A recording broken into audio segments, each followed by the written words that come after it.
An 18-year-old from Real Madrid's academy suddenly finds himself at the centre of a story that could redefine a heated Madrid rivalry and reshape plans at both clubs, because Diego Aguado, a quick, versatile fullback who can operate on either flank, is now being watched not just by scouts but by the whole city.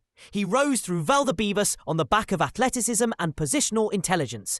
The kind of young profile coaches love to develop. Yet, as the season opened, Real's first team has been so settled that Xabi Alonso appears reluctant to hand him the immediate pathway to a starting role.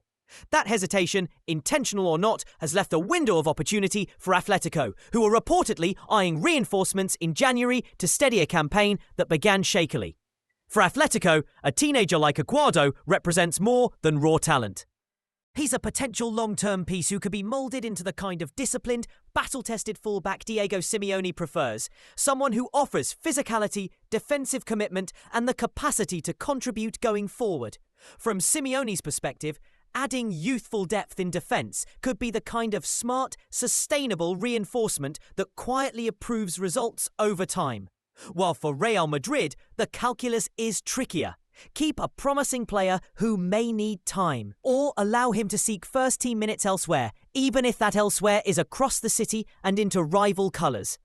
The mere idea of a move from the Bernabéu to the Metropolitano sends immediate shockwaves through supporters, because transfers between these two institutions are never just sporting transactions.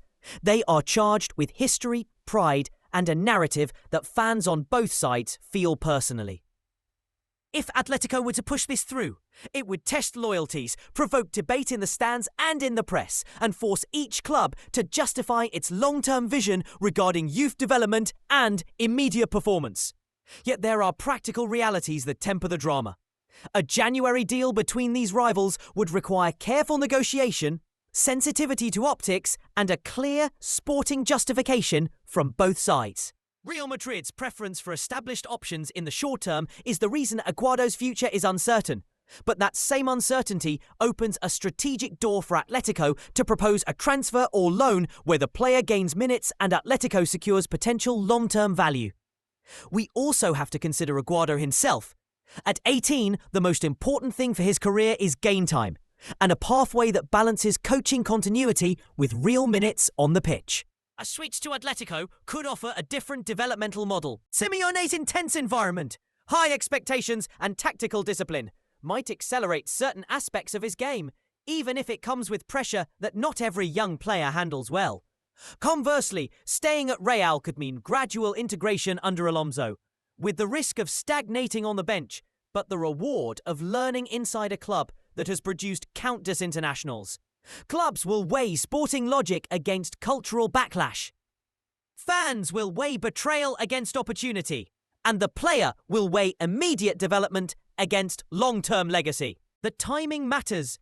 January is a window where needs meet opportunities. And for Atletico, aiming to close gaps in the table, the appetite for targeted reinforcements increases. For Real Madrid, allowing a homegrown talent to leave, especially to a city rival, is never taken lightly. But sporting priorities sometimes force difficult choices when a coach must balance short-term results with promising but unproven youth. Behind the scenes, agents. Sporting directors and academy coaches will argue over the best path, and the eventual resolution will reveal what each club values more right now: depth and immediate readiness, or long-term cultivation of homegrown talent.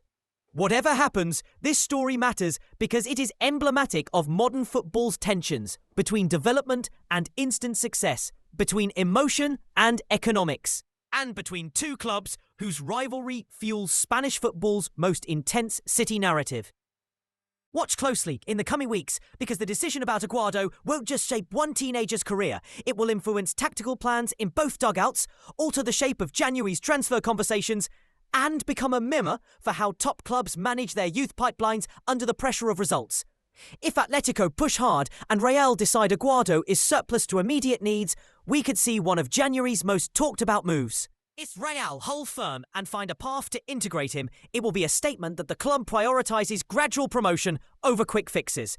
Either outcome tells us something critical about the priorities of the two institutions, and more broadly, about how young talent is valued when rivalries and short-term demands collide.